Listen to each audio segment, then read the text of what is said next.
Alright, so I've seen a couple of other people take this, and I've been pretty impressed by the results as far as where it places them, in my opinion, on the political compass. And so I'm going to try to take this today and see how we do and where we go, and just how where I kind of score on this, because I'm genuinely kind of interested to see where I place. My expectation is that I will place somewhere on the libertarian side of it, and let's see if I've got an arrangement here. Uh, these are some of the political characters that they'll show placement on later. I think you have to actually go through the test before you can actually see the uh, compass. So we'll go ahead and take it. It's about 6 pages. Each page has just a couple of questions on it.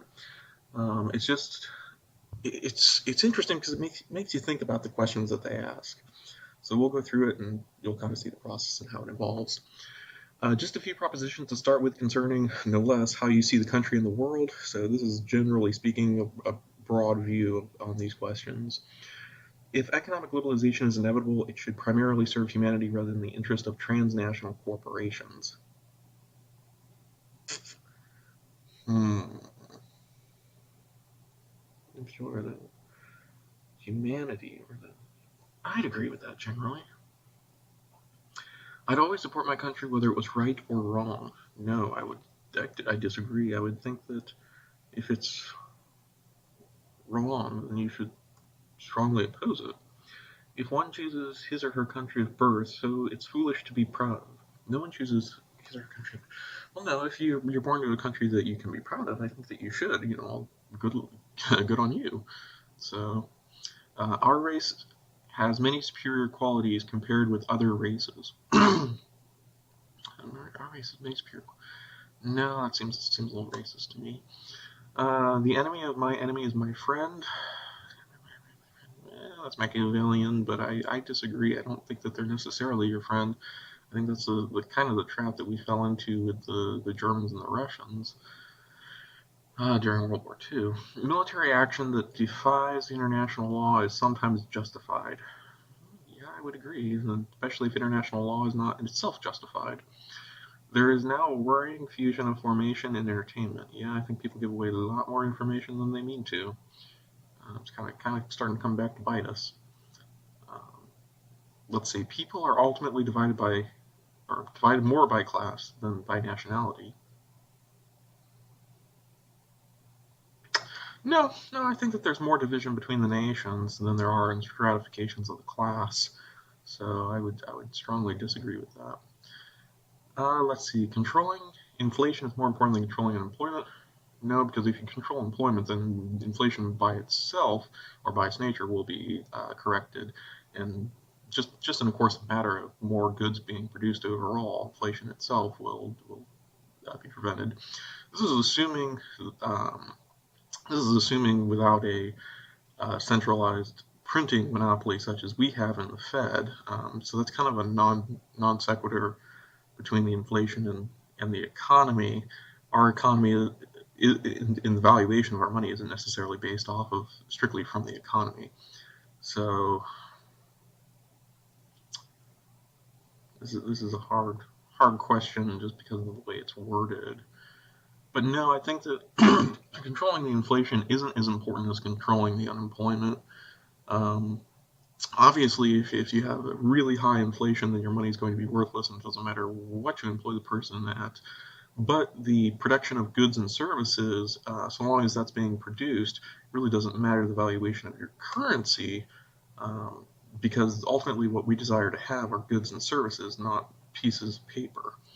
So yeah, I'm going to go with the. It's more important to control employment. So I'm going to strongly disagree with that. Because corporations cannot be trusted to voluntarily protect the environment, they require regulation. Generally agree with that. From each according to his ability to each according to his need. You see the quotes on that? That's directly taken out of Atlas Shrugged by Ayn Rand. It's a fundamentally good idea. No, it's a terrible idea. That was the entire basis of the book. I think that she made the definitive argument and demonstration on that. And as far as from like a fictional standpoint, and she was reflecting the realities of the world that culminated in the Cold War with the Soviet Union, which absolutely vindicated everything she said on it. It's a sad reflection on our society that something as basic as drinking water is now bottled, branded, and consumer product. No, people want to pay for it. I support them in their right to spend their money on whatever they want. I think that it's a tribute to our society that we can have something like water bottled and sold. If they want to bottle and sell air and there are people who are willing to buy it, then let them buy it. All the more power to them. Let's see. The distinction there is that you don't have to buy it. I think that's part of what's important. If you can get together and you can produce the same quality of water outside of bottling, all the more power to you as well. Land shouldn't be a commodity, it should be bought and sold. Tragedy of the Commons, I think, kind of proves this wrong. I think that it should be bought and sold. So I'm going to strongly disagree with that. It is regrettable that many personal fortunes are made by people who simply manipulate money and culminate nothing to their society. Are they contributing nothing to society? Can we not learn something from them? I think those are just talking about money speculation and currency exchanges. I wouldn't include like traders or other things in this because I think that they're actually providing a service and valuation, looking at the data and studying company worth and predicting futures. There have been studies showing that they don't, that like you take random assignment through computers and they come up to basically the same success level as these traders. But I'm not well versed enough in that research or that material to comment one way or the other whether that's valid or not. So I'm going to say that I think that it's not necessarily regrettable. I would rather people contribute to society in meaningful ways, but I don't think that this question precludes that either. Their personal fortunes are made by people who simply manipulate money and contribute nothing to their society. Well, if it says that they're not contributing something to society, so I guess it does preclude it in that sense. But again, I don't hold that against them either. I don't think it's for me to decide how other people make their money so long as they're not harming other people. So I'm not going to say it's regrettable. I'm going to say I disagree, but I don't disagree strongly. Protectionism is something is sometimes necessary in trade. Yeah, I think that's true. There's strong arguments for and against this. If you look at Milton Friedman, Ben Shapiro posted an excellent response to that a while back.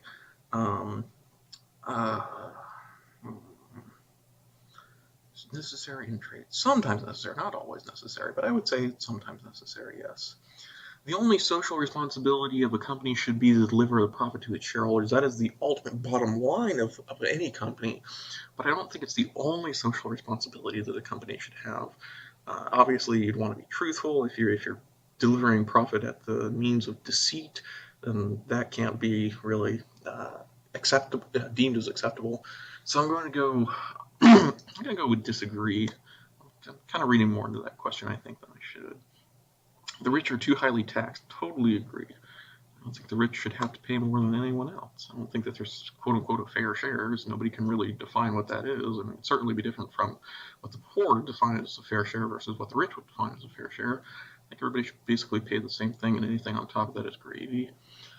Those with the ability to pay should have access to higher standards of medical care. Yes, strongly agree. I think that medical care, like anything else, should follow the rules of the market. Government should penalize businesses that mislead the public. I don't really see how that's a controversial question. Strongly agree.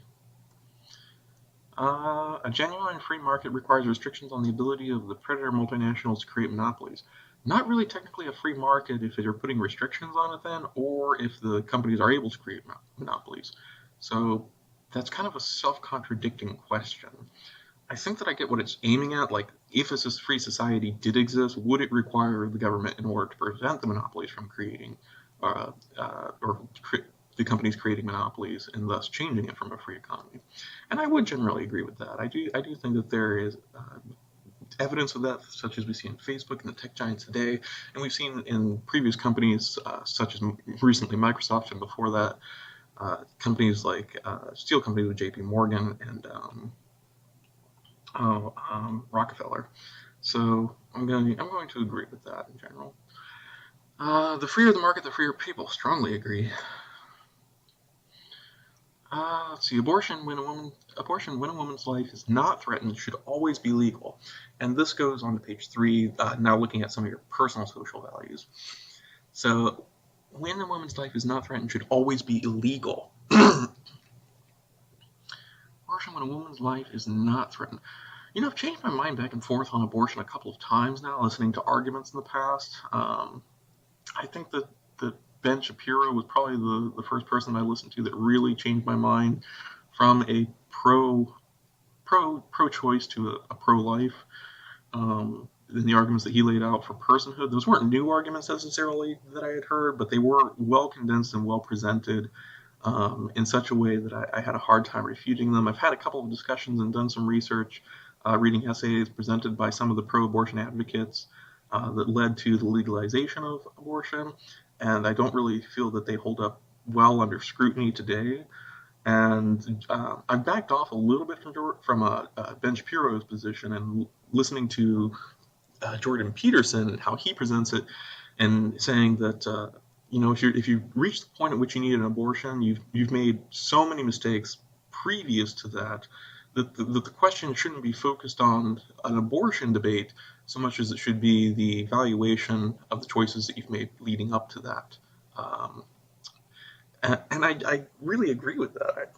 I think that our society needs to kind of refocus how it treats sex and marriage and children as a whole. And we haven't really come to a understanding or a consensus on how to deal in a mature way with the sexual revolution from the 1970s. And when we're seeing the problems catastrophically surmount as a result from that in single motherhood and all the problems that results in later down the line in incarceration rates. And I think that we're wrongly focusing on those issues, like abortion as well as identitarian politics, leading into that. Um, when our focus should be at the root causes of those issues. All authority should be questioned. Strongly agree. And going back to the abortion thing, when it's not threatened, it should always be illegal. No, I disagree. I do think that it is immoral. I do think abortion is immoral if you're doing it for a matter of convenience, but I don't think that everything that is immoral should be illegal. Um, Again, relating to the personhood, to the value of personhood and how abortion should be evaluated from that stance, I would say that yes, I would strongly agree. But as far as always be illegal, I would say no. I think that there are special cases and instances in which the law needs to take into consideration. An eye for an eye and a tooth for a tooth. No, I think that that's probably what's wrong with the Roman system of governance, and we should probably shy away from repeating those mistakes. So I'm going to say strongly disagree. Taxpayers should not be expected to prop up any theaters or museums that cannot survive on commercial. Oh, this is where my libertarian sense kind of meets the rubber of reality. Because I love going to museums. I really love if those museums are free entry. But I don't think that I have a right or anybody else has a right to compel society to try to support my special interests. So I would strongly agree they should not be expected to prop up those theaters and museums for my own personal enjoyment. Let's see. Taxpayers should not be expected to prop up any. Schools should not make classroom attendance compulsory. Yeah, I agree. I don't think the state should be using force to compel teachers or students or parents to send their kids through an educational system. I think that's wrong. All people have their rights, but it's better for all of us that the different sorts of people should keep to their own kind. That's max of racism. So I think that Guns, Steel, and Germs was a book kind of gave the definitive answer on this, and there's an argument to be had from an environmental perspective and the movement of culture through trade and particularly the spread of germs that I've studied, looking at societies and how they develop. You can't build efficient immunity to problems that you're going to encounter eventually through isolationism. And so, this was the problem with the native Indians in America when settlers came over. What is it, 90% of them, I think, were wiped out by germs, not by conquest or violence from the old world populations coming over and waging war, but just because they hadn't traveled or inculcated themselves from germs and developing sufficient immune processes via travel and cultural mixing across the continents. So that's kind of a, it's kind of a hard catch-22 because you're like, well, obviously they didn't travel to Europe, so they didn't have the chance to develop those immunities because they weren't attached. But the point being that even within their own societies, that there wasn't sufficient trade and cultural exchange on the continent of America to develop that immunity. Um, it's an interesting question to kind of look at that from a long evolutionary standpoint, but I'm gonna say no. I disagree. I think I'm gonna strongly disagree. I think that it's better for cultures to intermingle and have open trade and open exchange of ideas and uh, people moving back and forth. Um, I'm not gonna comment on the border wall. Not in this broadcast. Good parents sometimes have to spank their children. I want to say yes. I think that's fairly obvious to some point. As far as disciplining the child, but I don't think it has to be spanking. And I think people like Stefan Molyneux have made really compelling, good arguments concerning this and saying, no, you need to treat the child as if it were an adult with less experience and sitting them down and talking to them and explaining why something is wrong. They may not always agree with it, and they may not always go along with it, but there's certainly methods of discipline and instruction that don't require any sort of use of force or infliction of physical pain through violence onto your child. So I'm going to disagree with that. I'll still strongly disagree with that even. It's well, no. I think that parents do have a right to discipline their child via that, but I would not personally choose it from mine. It's natural for children to keep some secrets from their parents. Yes, I think that in formation of identity and separation from their parents, secrets are necessary. Don't have dark secrets or anything, but I just don't think that the parent has a right to know everything about the child informing their own identity and their own personhood needs to keep things to themselves. Possessing marijuana for personal use should not be a criminal offense. Don't really care. Um, but just from a society standpoint, yes, I would think that marijuana should be legal across the 50 states. I don't find it to be harmful to others. Certainly not harmful as alcohol or tobacco is, uh, from consumption of an individual to the harm that it propagates on others through their actions. So marijuana, I think, should be legal. Now, whether or not those other things should be legal, or any of them should be legal, that's another question and comparison. But yeah, the marijuana, I think that probably should be legalized over the 50 states, or at least not a criminal offense, certainly, especially for personal use. If you're distributing it, particularly if you're trying to solicit it to underage kids who don't have the experience or wisdom to say no to it, then yeah, I think that there's a case to be made that that should probably be criminalized. But for personal use, probably, I don't really see any justification for that. So I'll agree with that. I'll strongly agree with that even. The primary function of schooling should be to equip the future generation to find a job. No, I think there's a lot of uses of education beyond just finding a job, and I don't think it really should be for those who are providing education to decide the kind of jobs that they want their kids to go into. um, I think that should probably be a far more broad way of interpreting the world to basically give them a tool set in order to encounter the world and deal with problems as they encounter them, and a general knowledge of things through the humanities like history, um, and how society has dealt with problems. That's basically the function of the humanities, and how we as a a culture or a society have dealt with problems that we've encountered in the past to guide our decisions in the future. So I'm going to say I disagree with that. People with serious inheritable disability should not be allowed to reproduce.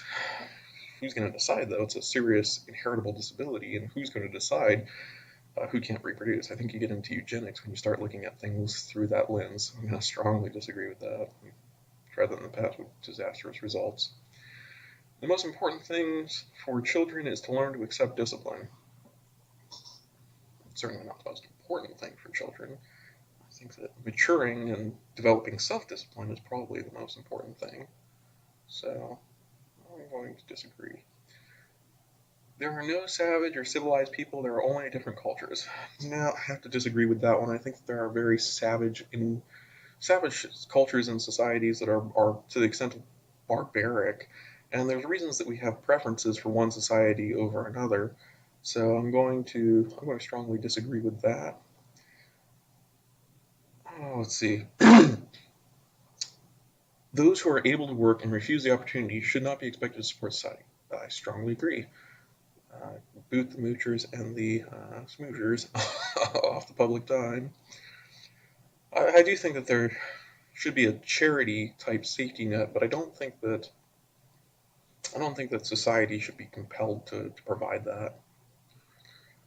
When you are troubled, it's better to not to think about it, but to keep busy with more cheerful things. No, I think you have to think through your problems and reason through the difficult decisions in your life or obstacles that you face.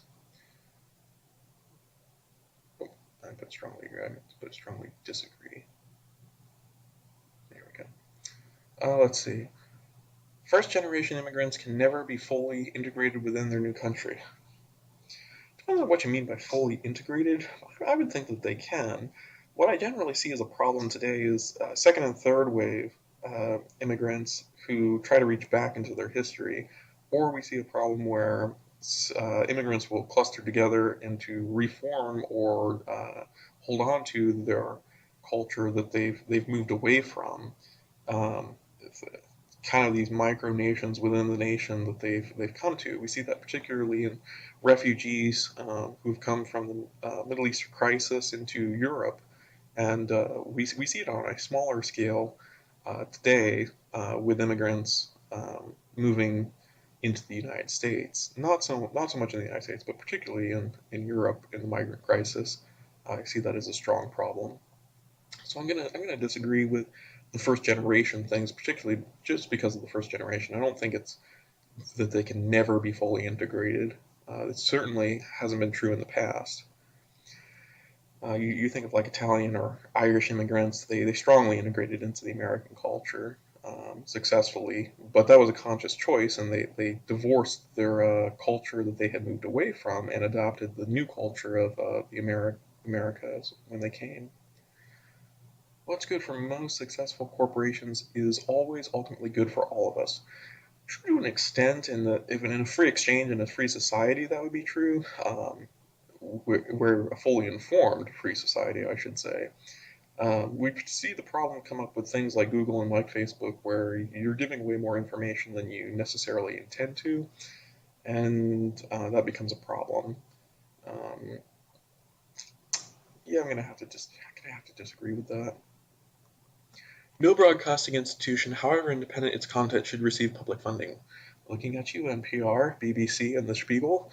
Um, there's a funny commentary on this where if you look at articles that are taken from other countries that are presented within a country's publicly funded media, they will readily identify the foreign media as being government funded propaganda, but they make no distinction within the media that they themselves present as a publicly funded institution that their content is the government propaganda. And it's almost a willful blindness. And you see this across the board, whether it's NPR or it's the BBC or it's Der Spiegel or even routers through Russia. it would be humorous if it wasn't so sad. Um, hmm.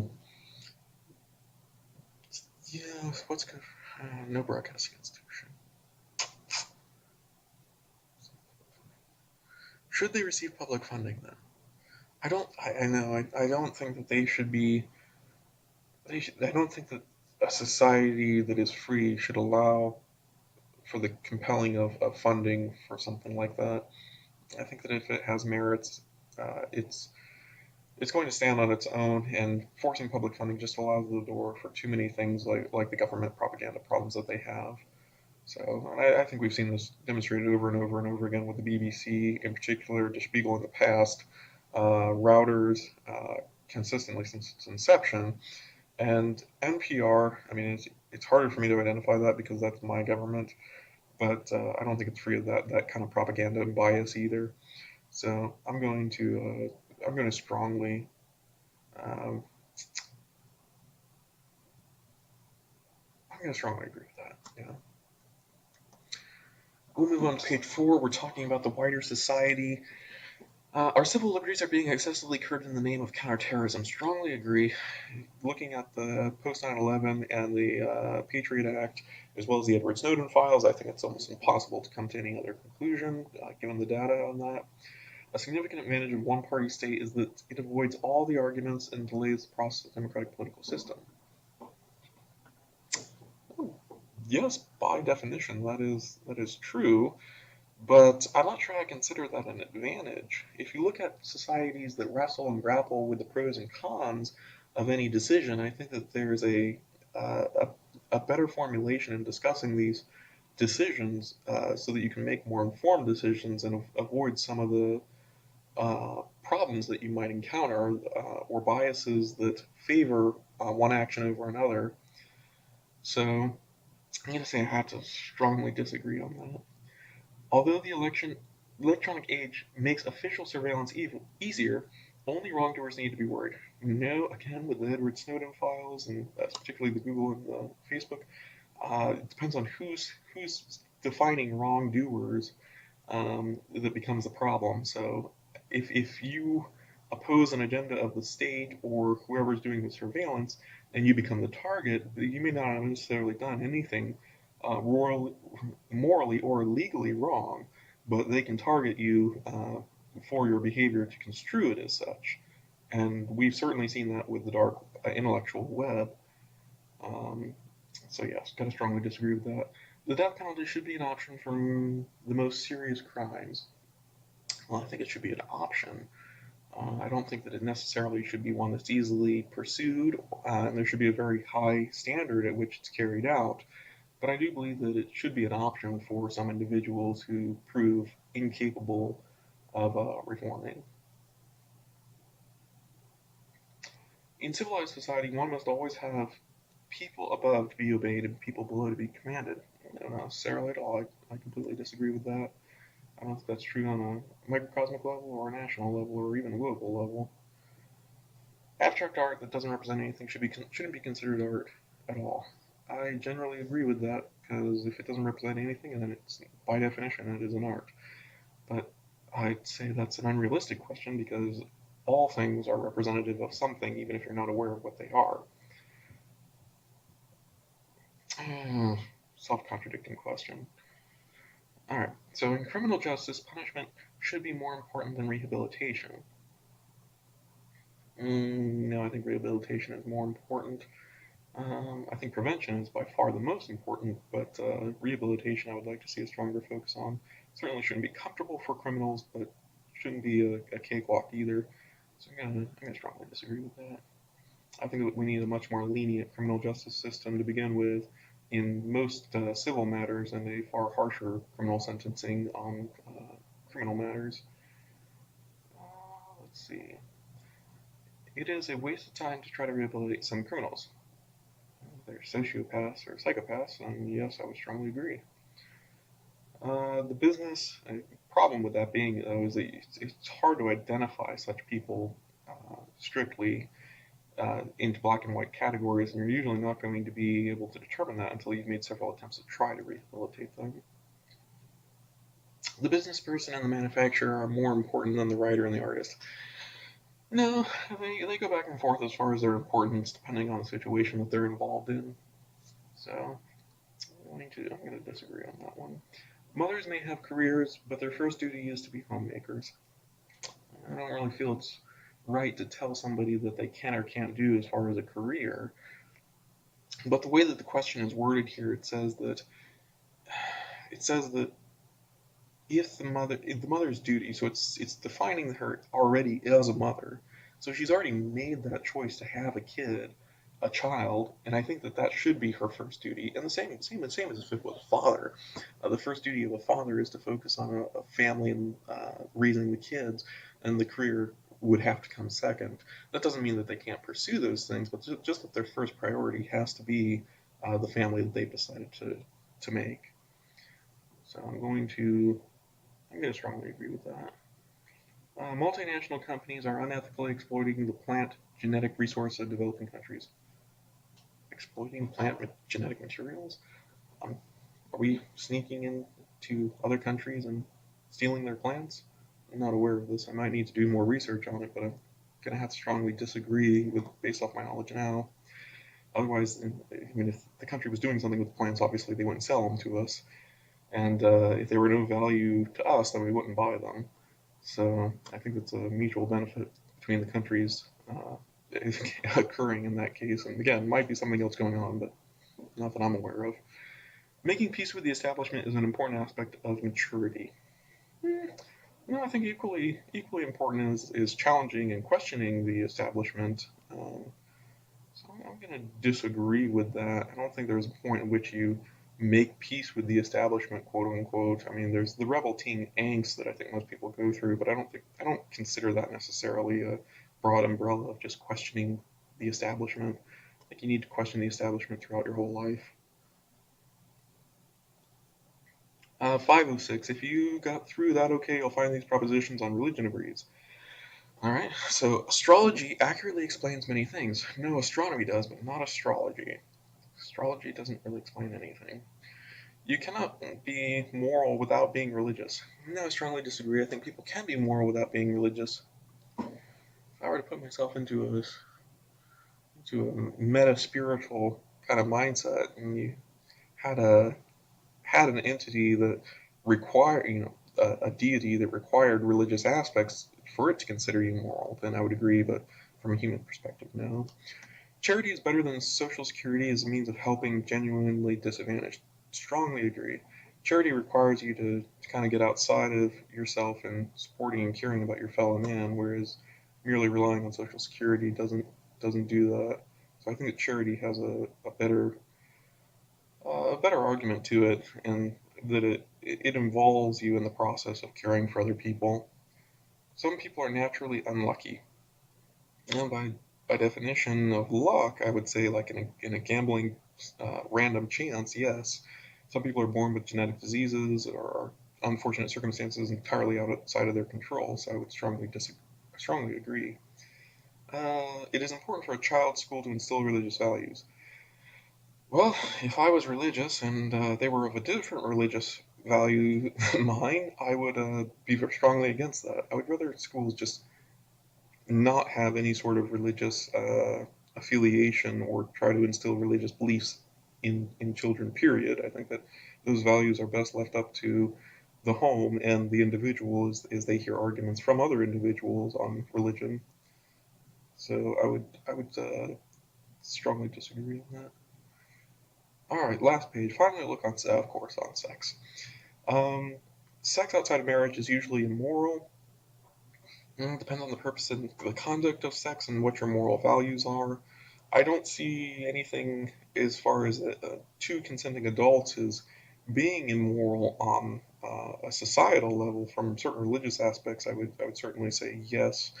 But again, if those people don't ascribe to those religious morals, then no, I don't think that there should be any sort of state or societal punishment on those people. So I'm going to disagree. A same-sex couple in a stable, loving relationship should not be excluded from the possibility of adopting children. Yeah, it depends on the research and the outcome of same-sex marriages in raising children. I haven't seen enough data to say one way or the other. I certainly don't think that they should be excluded without such data being presented to show overwhelming harm to children. So I'm going to uh, strongly agree that they shouldn't be excluded from that. Pornography depicting consenting adults shouldn't be legal for the adult population. Similar to the marijuana, I don't care, but if consenting adults want to do something in the privacy of their own homes, then I would be strongly in favor of saying, okay, with that, that's really none of mine or the rest of society's business. Again, going back to the previous question, if strong harm can be shown being caused by the consumption of that from the individual to other individuals around them, then yes, I would be against it. And I think there's a lot of data to suggest that pornography causes harmful effects on the consumer, but I don't see those effects from the consumer carrying out across to other individuals around them. You'd have to take on a network kind of identity of value, similar to what Jordan Peterson propositions, but I don't know enough about that theory or the research behind it to get behind it in a question like this.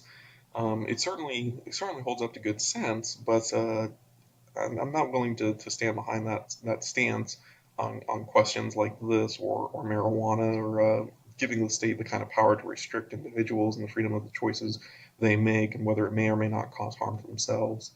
So I'm going to strongly agree on that for now. What goes on in a private bedroom too? It's exactly the same. So I'm going to strongly agree. It's no business of other individuals or the state or moral busybodies of religious institutions either. Uh, no one can feel naturally homosexual.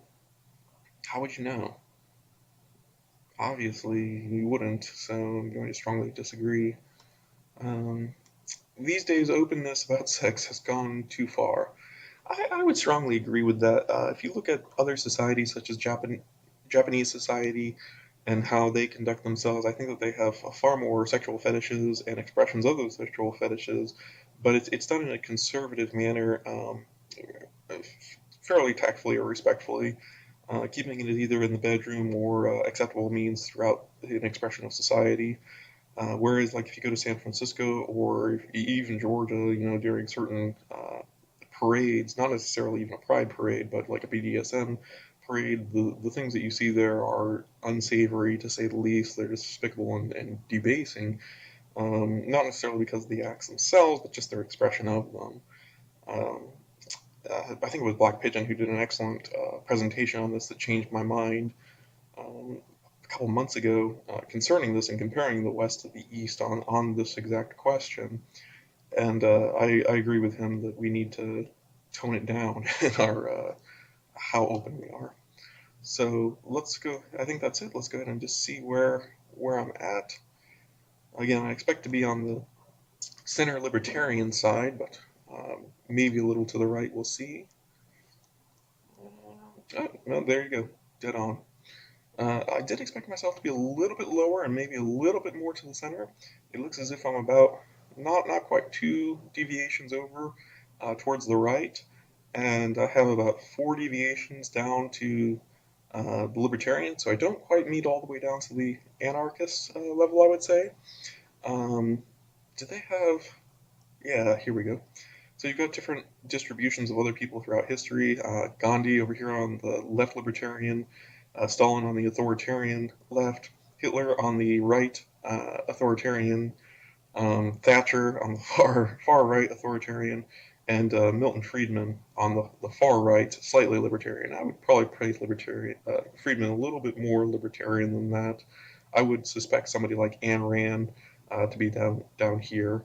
So um, anyways, that was fun. If you guys have any questions or thoughts on my decision or choices, feel free to comment in the section. I'd love to see some other people do videos like this and show how far it aligns with their political beliefs. Like I said, this one I think does a fairly good job of characterizing me about where I thought I was. Um, anyways, hope you enjoy it, and I'll talk to you guys later.